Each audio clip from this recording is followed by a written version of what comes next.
Assalamualaikum warahmatullahi wabarakatuh. Perkenalkan, saya Febri Marsa, saya dosen di Fakultas Farmasi Universitas Muhammadiyah Surakarta. Video ini direkam sebagai bagian dari rangka unjuk kerja Tridharma Perguruan Tinggi UKTPT pada bidang pengajaran sebagai salah satu peserta sertifikasi dosen gelombang 1 tahun 2026 yang diselenggarakan oleh Kementerian Dikti Saintek. Dan mata kuliah yang saya ampu adalah mata kuliah biokimia. Ya, Assalamualaikum warahmatullahi wabarakatuh.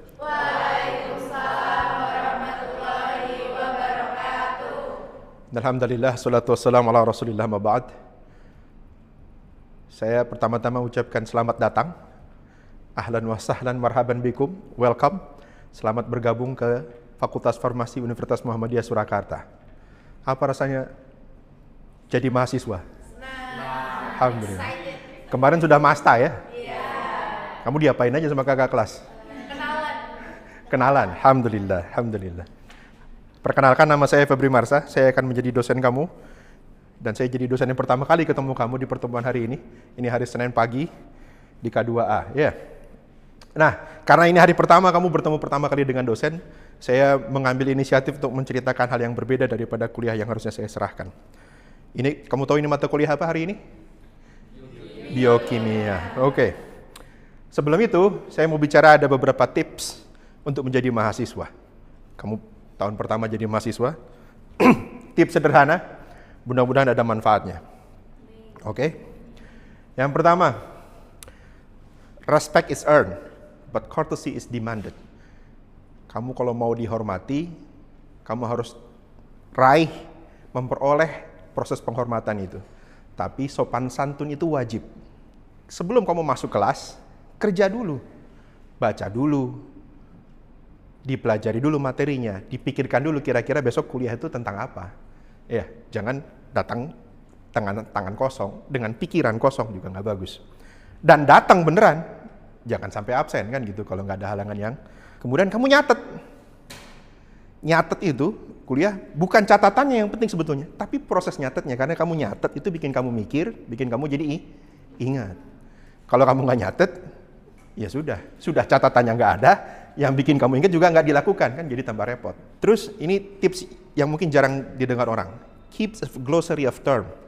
Kalau kamu dengar satu istilah yang kamu baru dengar pertama kali dan kamu belum pernah dengar sebelumnya, catat dulu itu istilah itu. Nanti cari waktu terpisah untuk cari maknanya apa istilah tersebut. Kira-kira begitu. Oke? Bisa dipahami? Dan kamu punya buku khusus untuk glossary of terms. Istilah-istilah yang kamu akan dapati di berbagai macam mata kuliah yang kamu jalani. Kemudian, kamu jadi mahasiswa itu diharapkan menjadi seorang yang mandiri. Mandiri itu maksudnya apa? Ya cari tahu sendiri. Ada aturan bagaimana, kapan tenggat waktu ngumpulin tugas, tugasnya formatnya kayak apa, tata aturannya gimana, cari tahu sendiri. Oke? Kemudian, ingat bahwa yang namanya kesalahan itu wajar dimaklumi. Yang nggak wajar itu yang nggak pernah belajar dari kesalahan. Gitu kan? Oke? Terakhir, kamu lihat slide saya semuanya dalam bahasa Inggris. Kita sudah hidup dalam dunia yang terkoneksi, maka sudah nggak bisa dihindari. You have to learn English, master it, oke? Mata kuliah ini adalah mata kuliah biokimia. Kita kembali ke mata kuliahnya yang benerannya. Hari Senin, jam 7 pagi, ada di ruangan ini. Berusaha untuk tidak datang terlambat. Ini adalah mata kuliah wajib. Kenapa disebut wajib? Karena dia menjadi prasyarat untuk mata kuliah yang ada hubungannya dengan biologi farmasi di semester-semester berikutnya. Baik itu mikrobiologi, biologi molekuler, dan yang lainnya. Yang mengajar ada 2 orang. Ada saya, Febri Marsa, dan ada Ibu Mariati, PhD. Kamu sebagai mahasiswa, dalam dunia kampus dan dunia akademik, ada suatu hal yang normal bagi kamu stalking dosen.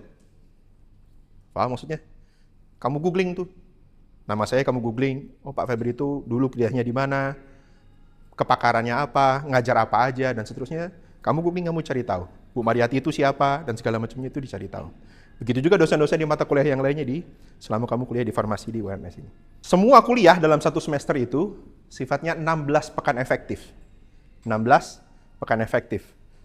7 ada kuliah pertemuan, kemudian ada UTS, kemudian ada 7 pertemuan lagi, kemudian ada UAS. 7 pertemuan yang pertama, saya yang handle.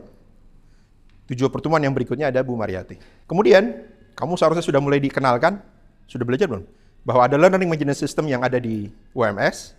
Kamu harus buka, namanya SPADA. Nah, di dalam SPADA, saya sudah bikinkan satu page general, sifatnya ada announcement. Announcement itu artinya, setiap kali ada pengumuman terkait dengan mata kuliah ini, entah mungkin saya lagi sakit dan saya nggak bisa hadir dan yang lainnya, kamu akan lihat di announcement ini, oke? Sifatnya pengumuman. Kemudian di situ kamu lihat ada book resources. Ya. Book resources itu adalah ada 7 chapter buku yang saya upload di situ untuk kamu pelajari untuk setiap pertemuan yang akan kita jalani selama 7 pertemuan ke depan. Termasuk pertemuan hari ini. Ada chapter yang di situ kamu harusnya download, pelajari dan pahami. Ada book atlas. Ini adalah buku yang secara umum bisa dipelajari dan dipahami karena dia menjadi gambaran besar terhadap mata kuliah biokimia dan untuk mata kuliah yang berikutnya yang ada hubungannya dengan biokimia juga. Nah, judul slide ini adalah bicara aturan. Ekspektasi, apa yang saya expect dari kamu, apa yang saya harapkan itu bahasa halus. Sebenarnya saya tegaskan, saya ingin kamu lakukan, gitu ya. Kamu lihat di SPADA, ada bukunya, dibaca dan dipelajari sebelum kuliah dimulai. Oke? Bukunya ada di mana? Bukunya sudah saya taruh di SPADA, ya kan? Jadi kamu tinggal download, dibaca dan dipelajari. Nggak perlu beli buku lagi. Kemudian di SPADA itu juga, sebelum kuliah dimulai, saya akan taruh video di dalamnya. Ya, ada video yang saya minta kamu tonton, kamu pelajari, kamu review, kamu riset sendiri tentang apa isi video tersebut, apa yang kamu mengerti, apa yang kamu tidak mengerti, gitu ya. Dari kamu review dari bacaan dan video yang kamu tonton itu, saya minta kamu isi G-form yang saya sediakan juga di SPADA. Kamu harus bukan jawab, tapi kamu beri pertanyaan kepada saya tentang materi itu. Bisa dipahami? Kamu tulis 2 pertanyaan kritis yang ada hubungannya dengan chapter yang kamu harus baca dan video yang harus kamu tonton sebelum kelas dimulai. Bisa dimengerti? Oke. Berikutnya, datang kuliah jangan terlambat. Setelah itu, setelah kuliah selesai, kamu harus mengerjakan kuis yang saya juga sediakan di SPADA. Ya, kamu sudah bisa akses SPADA semuanya? Sudah, alhamdulillah. Nah, kemudian syarat bagi kamu untuk bisa duduk di ruang ujian, baik itu UTS atau UAS, adalah kamu berhasil hadir di dalam pertemuan kuliah 75%.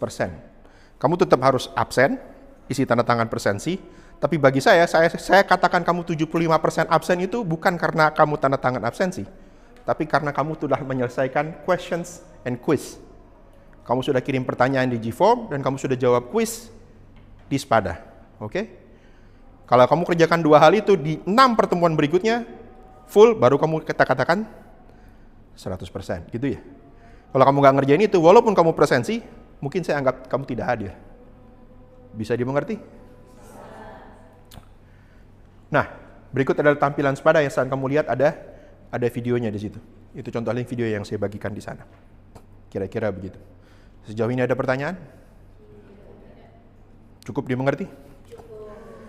Sekarang kita bicara tentang tujuan, atau bahasa kerennya disebut objektif. Ya. Sebelum saya bicara tujuan mata kuliah hari ini, biokimia, saya tanya kamu dulu, apa tujuan kamu kuliah farmasi? Jadi apoteker. Jadi apoteker. Ada yang lain? Apa tujuan kamu kuliah farmasi? Ya Pak, bagaimana lagi? Saya nggak dapat kedokteran, dapatnya farmasi. Gitu. Hah? Benar gitu? Coba berapa banyak yang begitu? Ada yang lain? Alasan kamu kuliah di farmasi apa? Tersesat semua. Kalau kita bicara, tadi ada quote, ya, ada quote yang saya dapat. Dokter itu pekerjaan utamanya apa? Dia mendiagnosa penyakit dari pasien, kemudian dia meresepkan terapi yang harusnya dijalani. Ya enggak? Perawat itu ngapain? Dia merawat pasien, memastikan stabilitas kondisi si pasien. Lah kamu ngapain? Kamu memastikan terapinya itu dibuat dengan baik dan betul, dan kamu memahami saat dia masuk ke dalam tubuh pasien apa yang akan terjadi. Mengerti? Mengerti. Nah, jadi Secara prinsip, kamu kuliah di farmasi tujuannya apa? Bikin obat dan mengerti apa yang terjadi pada obat di dalam tubuh pasien. Nah, di dalam payung besar farmasi itu ada bidang-bidang tertentu. Nanti kamu pelajar pelan-pelan, ada bidang farmasetika namanya, ada kimia farmasi, ada biologi farmasi. Nah, biologi farmasi itu lebih berat titik beratnya itu, titik poinnya itu mempelajari tentang bagaimana reaksi obat yang terjadi di dalam makhluk hidup. Nah, kuliah biokimia tujuan utamanya, objektifnya apa? Belajar reaksi-reaksi kimia yang ada di dalam makhluk hidup. Tujuan pertemuan kita hari ini ngapain? Ya belajar bahan-bahan kimia yang ada di dalam makhluk hidup. Tidak hanya hari ini dan besok 2 atau 3 pertemuan ke depan. Oke? Ya, sekarang kita masuk ke materinya. Tentu kalau kita mau tahu bahan kimia apa yang di dalam makhluk hidup, kita perlu tahu dulu apa itu makhluk hidup. Apa makhluk hidup? Saya tanya, ini makhluk hidup atau bukan? Foto yang saya taruh di sebelah kanan ya. Sekarang gini dulu, saya tanya, bedain bagaimana makhluk hidup atau bukan, gimana caranya? Ada tumbuh dan berkembang. Tumbuh dan berkembang. Terus? Bisa bernapas. Bisa lari, bergerak. Bisa bergerak. Ini? Ya saya nanya kamu. Menurut kamu ini hidup atau mati? Kok kamu tanya saya? Ternyata di satu waktu tertentu dia mengeluarkan bunga. Berarti awalnya kita curiga dia mati. Ternyata kapan kita putuskan ternyata dia benda hidup? Karena ada perubahan. Ada perubahan yang sangat signifikan terjadi pada benda tersebut. Atau saya ingin mengatakan kehidupan itu atau makhluk hidup itu dia sesuatu yang sangat kompleks, sesuatu yang sangat rumit dan dinamis. Dinamis itu artinya dia berubah terus, entah berubah posisi, berubah ukuran, berubah transformasi beneran gitu ya. Kayak kodok itu dari larva jadi kodok gitu kan, nambah kaki gitu kan. Dan banyak bentuk-bentuk yang lainnya. Nah, kalau dia tidak hidup biasanya ya tidak dinamis. Kayak batu yang ada di sebelah-sebelahnya ya diem aja nggak ngapa-ngapain. Mau kamu tunggu 100 tahun lagi mungkin masih batu yang sama gitu ya. Kecuali kalau ketemu bahan kimia yang sangat ekstrim gitu barangkali. Sehingga kalau kita bicara dia tidak hidup, ya biasanya tidak terjadi apa-apa. Paling kalau terjadi reaksi kimia biasa, paling cuma berkarat gitu ya. Maka saat kita bicara hidup, kalau kamu zoom, nih benda hidup nih kan, pohon ya. Kalau perhatikan, ada struktur ruangan-ruangan kecil di dalamnya. Struktur ini kita sebut dengan istilah sel. Ya, kita sebut dengan istilah sel. Karena sel itu adalah struktur terkecil dari makhluk hidup. Artinya gini, kalau kamu belah 2 itu sel, nggak hidup lagi. Tangan saya dibelah nih. Masih hidup nggak saya? Masih. Cacing itu ada yang dibelah 2, masih hidup. Kalau kamu copot-copotin ini kulit nih saya cabut gitu ya. Kamu lihat di bawah mikroskop, selnya masih hidup nggak? Masih, karena selnya masih bisa menyerap, masih bisa bernafas, dan masih bisa bergerak selnya itu. Tapi kalau selnya itu kamu belah, sudah nggak hidup lagi dia. Langsung jadi berubah jadi benda mati. Sehingga struktur terkecil dalam kehidupan ini, ya bentuknya sel. Kalau lebih kecil daripada sel, kan di dalam sel itu ada inti sel misalkan gitu. Inti sel itu kamu cabut dari selnya, ya nggak bisa ngapa-ngapain dia, nggak hidup. Sel itu isinya apa? Nah, ini kita bicara tentang kimia. Bahan kimia apa yang ada di dalam sel? Bayangkan pertama kali diingat-ingat bahwa sel itu strukturnya ada yang besar, ada yang kecil. Ini sel bakteri kecil, ini sel darah merah yang cukup besar, sampai ratusan kali lipat barangkali. Dan struktur makhluk hidup itu macam-macam gitu ya. Nah, sel itu isinya adalah 70% adalah air. Nah, ini kampus Muhammadiyah. Saya perlu mengingatkan, ada ayat Al-Quran berbunyi, wa ja'alna minnal ma'i kullu syai'in hayy. Dan Allah jadikan dari air segala sesuatu yang hidup. Dalam surat Al-Anbiya ayat 30. Nah, isinya memang 70% air. Sisanya apa? Ada protein, ada DNA, RNA, gitu ya. Ada fosfolipid, ada polisakarida dan yang lain-lainnya. Kita pelajari air, tapi kita juga akan pelajari yang lainnya. Ya. Kita pelajari satu-satu. Nah, sebelum ke sana, kamu masih ingat pelajaran ini di SMA, Kamu belajar kimia, ada tabel periodik. Nah, di tabel periodik ini, semua bahan kimia pasti kan datang dari unsur-unsur yang ada di tabel periodik. Air dari hidrogen dan oksigen. Bagaimana dengan yang lain-lainnya? Yang tadi kan tuh 70% air, protein, dan kawan-kawannya terbuat dari apa? Nah, kenyataannya 98% makhluk hidup itu, bahan kimianya itu, atomnya, unsurnya itu cuma ada H, O, CNPS. Sisanya yang lain nggak ada dalam makhluk hidup. Atau cuma menyentuh 2%-nya. 2%-nya yang lain itu didominasi sama yang ini. Ya, jadi sisanya yang lainnya itu tidak ada di dalam makhluk, ataupun kalau ada sangat sedikit sekali, gitu ya. Bisa dipahami. Nah, hari ini kita akan banyak bahas yang besar-besar, yang 98%, bukan yang kecil-kecil. Saat kita bicara hidrogen dan oksigen, emang jadi air. Gimana caranya dia jadi air? Ada ikatan kimia. Ikatan kimia itu gimana terjadinya? Saat hidrogen dengan oksigen saling berbagi pasangan elektron. Ikatan ini namanya ikatan kovalen. Masih lancar belajar SMA-nya. Alhamdulillah. Nah, air itu strukturnya adalah H2O. Di dalamnya ada ikatan kovalen. Tetapi strukturnya, bentuk 3 dimensinya kayak gimana? Kan nggak kayak gini. Ini kan cuma gambaran kita, coret-coret di kertas supaya kita mengerti. Tapi aslinya secara 3 dimensi, bentuk H2O itu ada 2 pasangan elektron, lalu ada hidrogen dan hidrogen. Struktur ini kita sebut dengan istilah tetrahedral. Nah, struktur seperti ini sebetulnya menjadi dasar pada banyak hal di dalam biokimia. Karena nitrogen, tadi kan strukturnya apa aja bahan kimianya? CnOH. N salah satunya juga membentuk struktur mirip-mirip dengan tetrahedral. Begitu juga dengan C, karbon. Gitu ya. Bisa dipahami. Ini metan, amonia, dan air. Kalau kita bicara reaksi kimia di dalam makhluk hidup, maka kita akan banyak bicara tentang hidrokarbon. Ya, selain dari H2O, kita akan bicara banyak dengan hidrokarbon.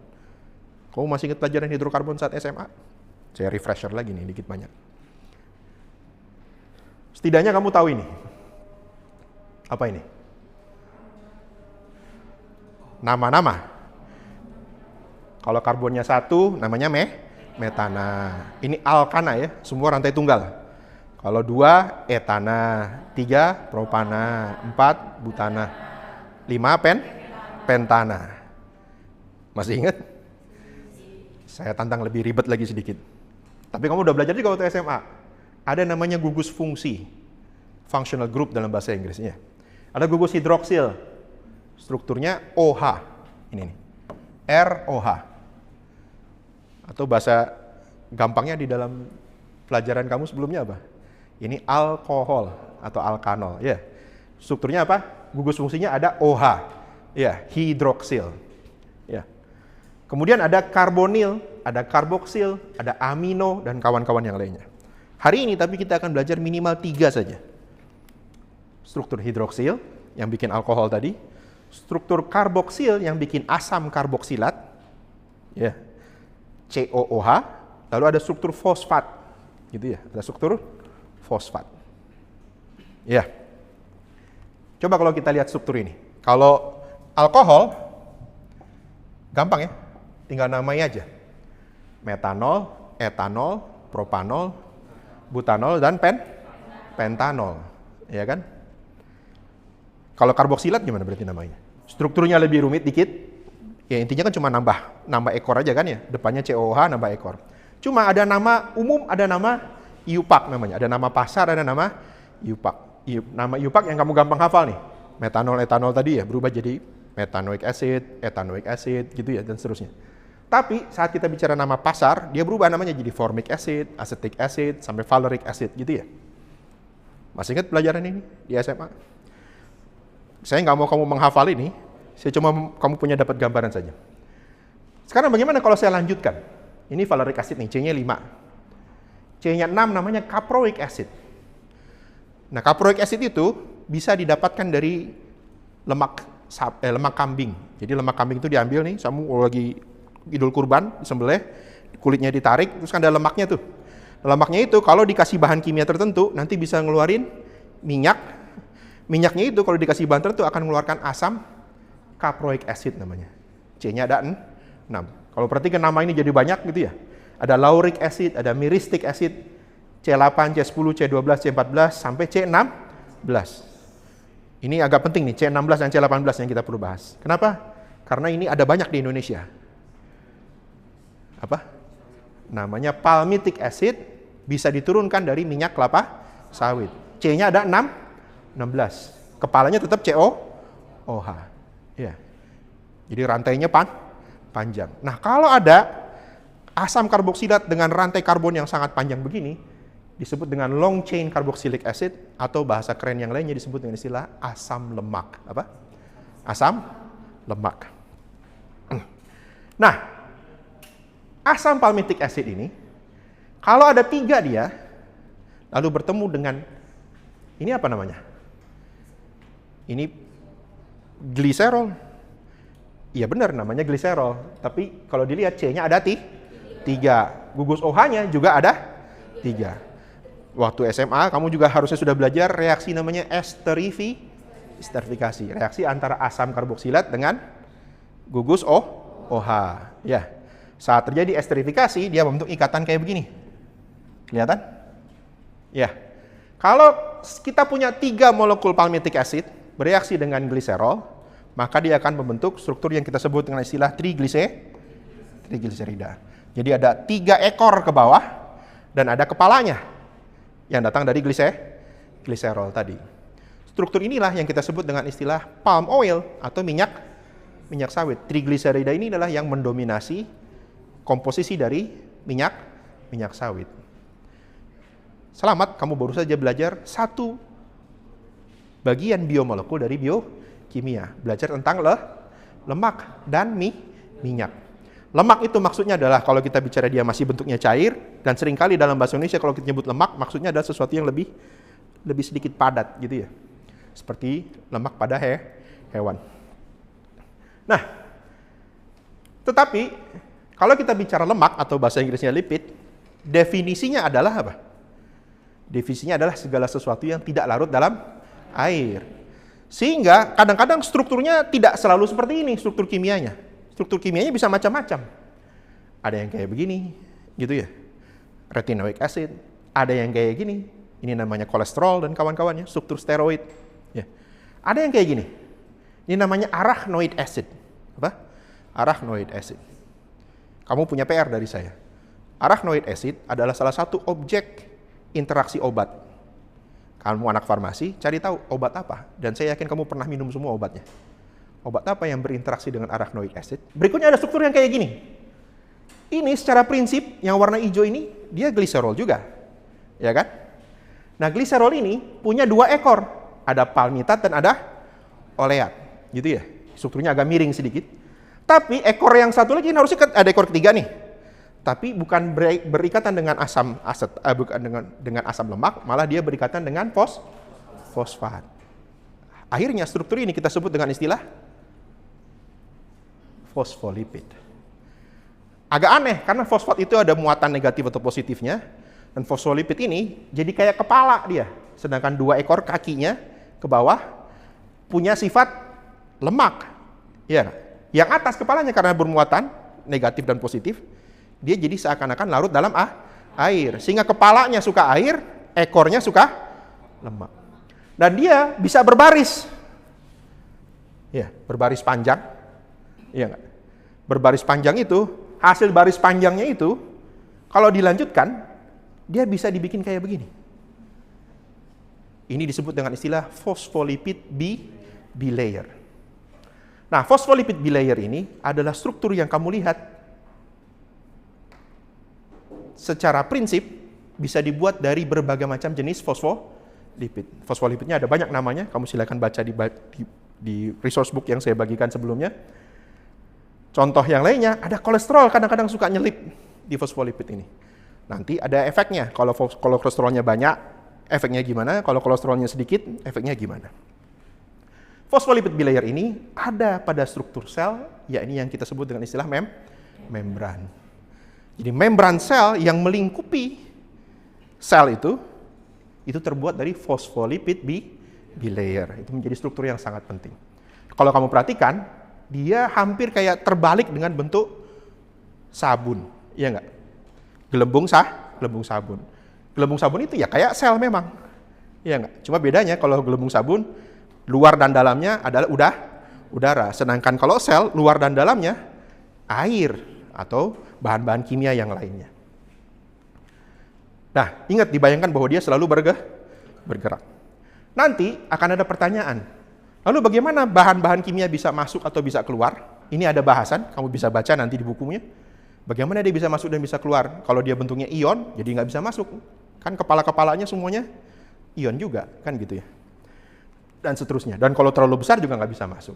Nah, ini salah satu contoh caranya yang disebut dengan istilah eksositosis atau endositosis. Jadi si membrannya itu melingkup ke dalam, atau di dalam dia bikin semacam membran kecil lalu mendorong keluar, gitu ya. Itu eksositosis. Juga ada protein yang bisa masuk di dalam situ. Ada protein dan ada polisakarida. Cukup dipahami? Nah, protein dan polisakarida akan kita bahas di pertemuan yang berikutnya. Yang berikutnya kita perlu tahu adalah struktur membran itu ada macam-macam. Ada yang double membran kayak gini, lalu terhubung oleh polisakarida. Lalu ada membrannya cuma yang ini sebetulnya. Tetapi di atasnya ada banyak lapisan polisakarida yang lainnya. Ya. Jadi kalau saya tanya, what chemicals there is in the living? Ada bahan kimia apa di dalam makhluk hidup? Yang saat ini sudah kamu pelajari minimal? Ada fosfolipid, ada asam lemak, ada air. Air aja nggak kesebut, ada air. Ada protein, tadi disebut, ada kolesterol gitu ya. Dan kita akan pelajari lebih lanjut nantinya. Secara prinsip, objek biokimia itu ada yang sifatnya mikro, kayak asam lemak yang tadi kita bahas, ada yang sifatnya makro, seperti fosfolipid yang tadi kita bahas, ada yang sifatnya suprastructure, seperti membran yang tadi kita juga bahas. Minggu depan, kita akan melakukan hal yang sama, cuma saya bahasnya asam amino dan protein. Kamu lihat, slide-nya bisa kamu download, lihat PR-nya ini apa, tapi kalau kamu ada pertanyaan dan ada diskusi tentang ini, saya nggak mau kamu jawab di forum yang lain, di SPADA ada forum diskusi. Kamu bisa posting di situ, lalu kamu bisa diskusi sesama kamu di situ, dan saya mungkin bisa ikut terlibat di sana. Salah satu pertanyaan penting tadi sudah saya tanyakan soal arachnic acid, tapi saya juga ingin bertanya, bagaimana sih struktur membran dari gram negatif bakteria? Ada bakteri namanya gram negatif. Lalu apa hubungannya dengan sifat bakterial resistant? Ada yang namanya sifat antibiotik resistant. Reminder, kamu ke SPADA, resource book-nya di-download, jawab kuis untuk hari ini. Minggu depan sebelum kuliah masuk, ngapain? Kamu nonton dulu videonya, baca dulu bukunya, lalu kirim pertanyaan. Saya kira begitu. Ada yang mau ditanyain terakhir? Ya, saya kira gitu. Kita tutup. Alhamdulillahirrabbilalamin. Assalamualaikum warahmatullahi wabarakatuh.